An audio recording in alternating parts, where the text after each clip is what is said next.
Pero boy, actually hindi pa yun pinakamalala, eh. Kasi 'di ba takot na ako. So, unang instinct ko is pumikit. Pagpikit ko ng mata ko boy, grabe parang may na-encounter na ba kayong creepy or horror experience sa workplace niyo?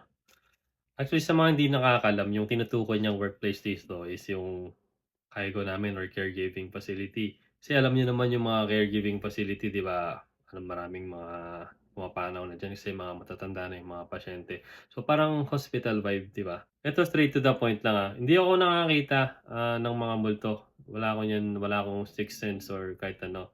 Pero may mga naririnig ako sa facility na kunwari yung may biglang papalakpak na tunog, gano'n, pang, pang. Alam mo yun, basta tunog na palakpak o kaya o yung mga ano, magda-drag na upuan, yung uusog yung upuan parang may uupo, ta's 'pag chine-check mo wala naman. Chine-check din namin yung mga kwarto din, every hour. Usually natutulog na yan. Paminsan-minsan naman may mga nagigising na pasyente pero alam mo 'pag gising sila o hindi kasi makikita mo naman sila, eh.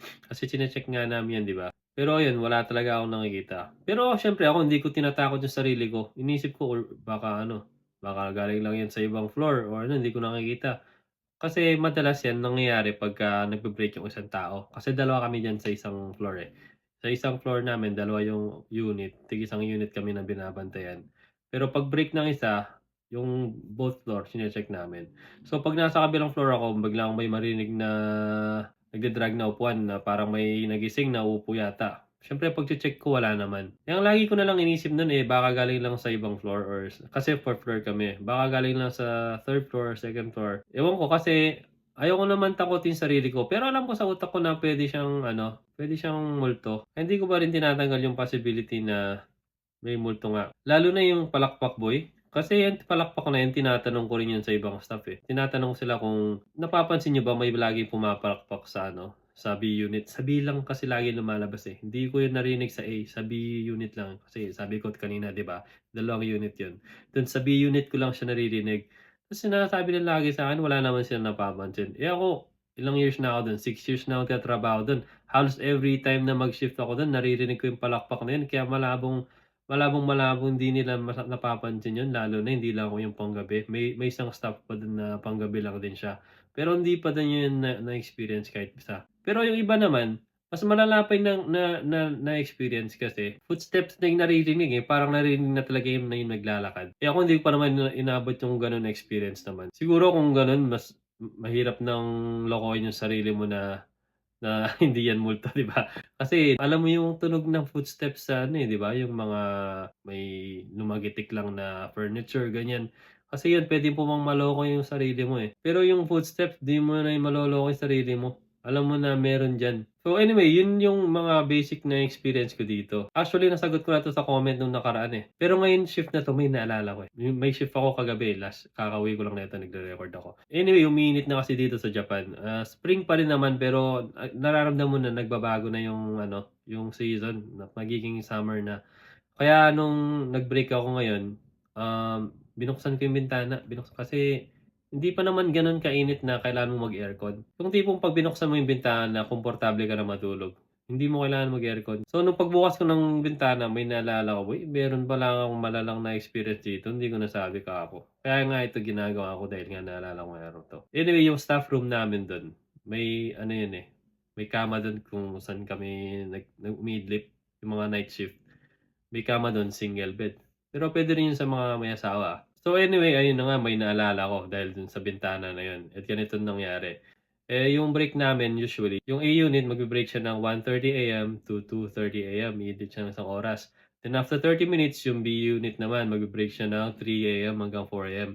Ako yung mag-break ng 3 AM. Siguro yung ano na 'to, mga 3 years ago pa siguro 'to.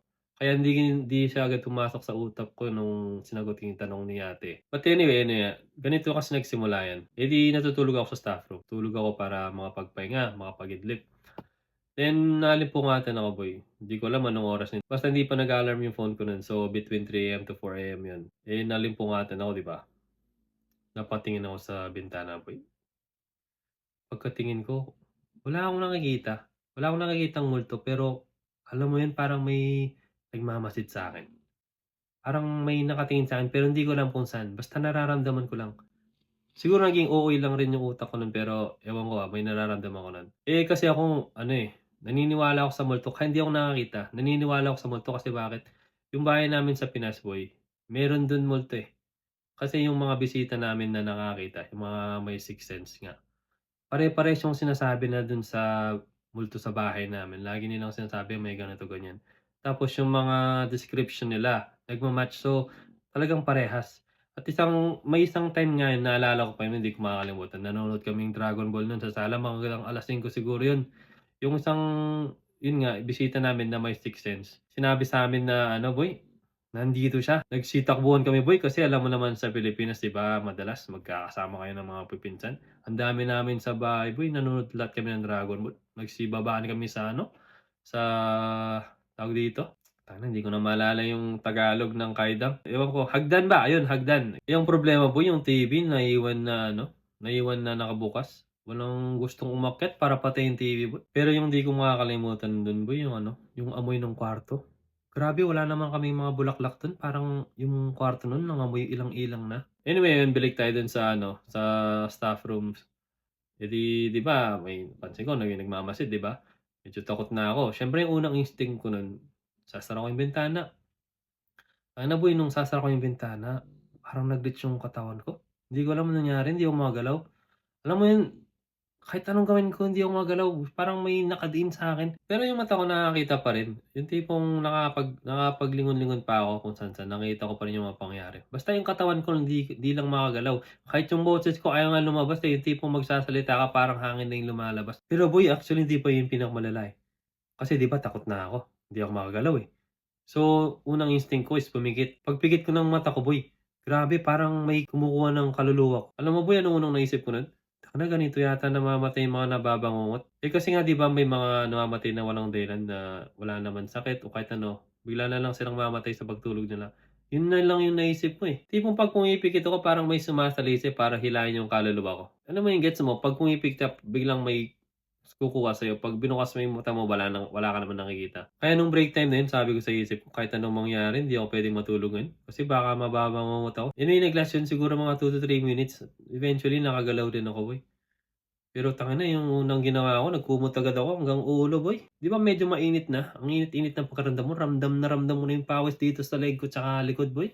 Pero 'di ko inaalis yung kumot kasi alam mo yung pakiramdam na ano, 'pag tinanggal mo yung kumot mo may bubulog agad sa mukha mo na ano, alam mo 'yan, parang gano'n na ako ka-paranoid nung mga oras na 'yun kahit ano na lang naisip ko. Alam mo yung tipong kahit anong mga eksena na sa mga napapanood mo, yung mga Emily Rose, yung mga Exorcist, lahat kalat na 'yun pumapasok sa utak mo baka biglang mangyari. Gano'n na yung estado ng utak ko nun boy, talagang sobrang ano na, sobrang takot na. Sa totoo lang 'di naman ako natatakot sa mga multo dito sa Japan simula ng pagpunta ko kasi nga, 'yun nga, yung experience namin sa bahay alam alam ko meron dun sa'min, eh. Alam mo yung tipong 'pag madaling araw na pahirapan magbanyo, tapos 'pag gusto mong uminom ng tubig nasa baba yung dispenser namin kailangan mo magpasama talaga para makainom kasi gano'n kalala yung takot namin dun. Pero yung gano'n klaseng takot di ko rin naramdaman dito sa Japan. Siguro kung may pupuntahan ako ng mga kilalang mga ano, ghost stories na kunwari yung ano, may mga abandoned houses 'no, mga tipong gano'n. Siyempre yun mga gano'n matatakot matatakot talaga ako.